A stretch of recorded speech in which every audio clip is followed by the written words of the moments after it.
Hey guys, it's Ryan here with DP Marketing.Services, an author on the book on digital marketing for plumbing and HVAC contractors. I know I plug this book a lot. Uh, the reason why is we hear a lot of guys, probably like you, who watch this video, they're trying to figure out how to grow their business, get more leads, maybe hold their marketing company accountable. We give a lot of information away in this book, and we try to do it in ways that will save you money. We had one guy reach out to us a few weeks ago at this point and said that if he would have read this book 9 months before, he would have saved tens of thousands of dollars in bad choices. So that's the sort of insight. This is not one of those books that's a sales pitch. This is literally a DIY help yourself guide. So check it out. Links in the description below. But enough about the book. Today we're going to be talking about what is SEO. One of the things that gets thrown a lot, and we've done some videos before, and like what does it do and what does it mean and how does it work. So we're kind of assuming you have a baseline understanding.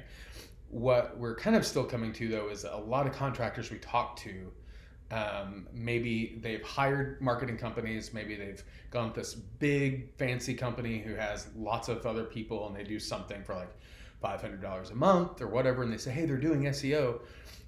Or maybe they find these really expensive places and they're like, oh yeah, they're doing SEO, but they don't know exactly what they're doing. Sorry about that, the video froze. So they don't know exactly what those companies are doing. So there's actually a whole section in this book addressing what SEO is. And we actually have an article on our website that talks through the 200 plus factors that go into SEO. So I'll link to that. If you're really technical and you want to understand it, we'll do that. Broadly speaking, SEO is two main things. Maybe the first main thing is what we call on-page SEO, or sometimes there's technical SEO with that.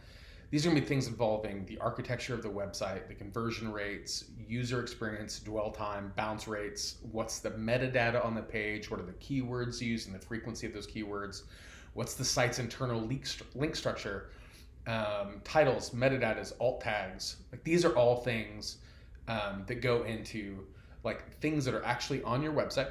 That help Google kind of crawl and assess what your company is about and what you're targeting.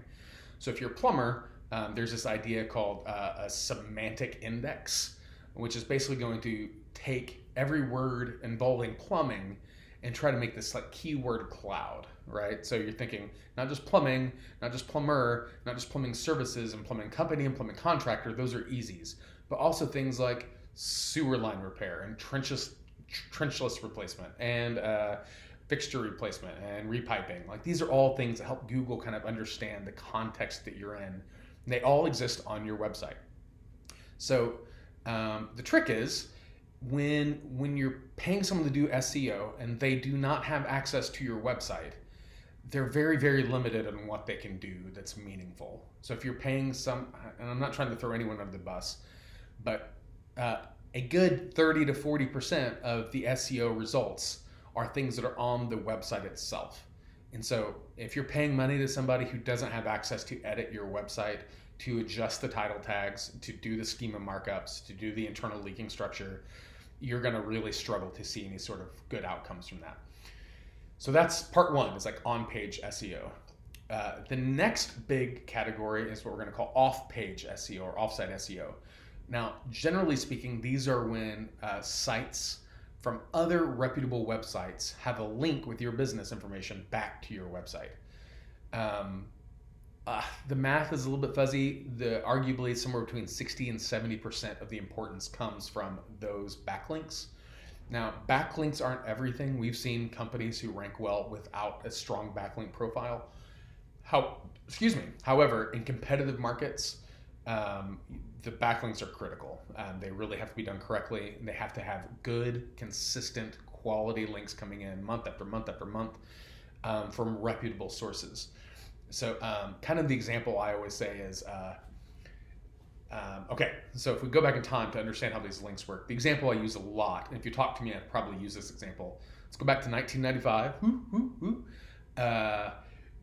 Google didn't exist. The big search engines were Yahoo and Ask Jeeves. And what companies would do then, if they wanted to rank, let's say you sold cookies, is that they would try to use cookies on the web page as many times as possible in a technique called keyword stuffing. So they would say cookies, cookies, cookies. We have the best cookies of any sort of cookie place in town with the best cookies, whatever, right? Cookies. And so Yahoo would scan those and go, oh, you use the word cookies 600 times. So obviously you're better at your cookies than this other company who only uses the word 300 times. Makes sense, right? Google kind of changed the game a lot when they came out. They said they don't really care what you say about your cookies. They want to care, surprise, what other people say about your cookies. So they invented this idea called a backlink. This backlink was a way for Google to say, hey, if a wedding planner in town was talking on their website about how good your cookies were, and they put a link on their webpage, and they linked it back to your webpage, Google says, obviously, wedding planners know a thing or two about some pastries for events. They go through a lot of cookies, so probably a good source. Let's make that site easier to find. On the other hand, let's say the example I always use is if you had an aunt who was a dog groomer, and the dog groomer had a link on their website back to your cookie place, Google says, what the crap does a dog groomer know anything about cookies? That doesn't mean anything. And so the idea isn't necessarily that every website's backlink is good. There are good backlinks, there are bad backlinks. They're not created equal. A backlink, if you were to get it from CNN.com, for instance, if they come out and did an article for some big thing you're doing, that is a great backlink. There's a lot of credibility, a lot of authority there.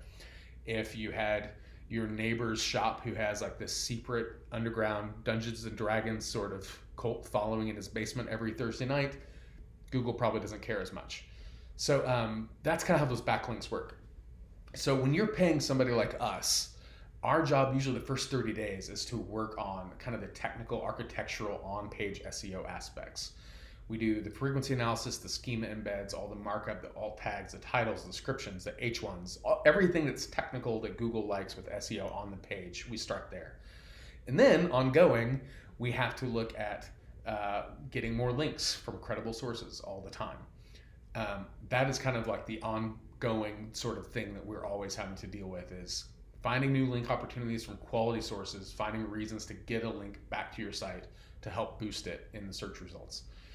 So one of the questions a lot of guys struggle with is they say, well, I'm paying so-and-so company $500, I'm paying so-and-so company $3,000, and they don't know what they're paying for.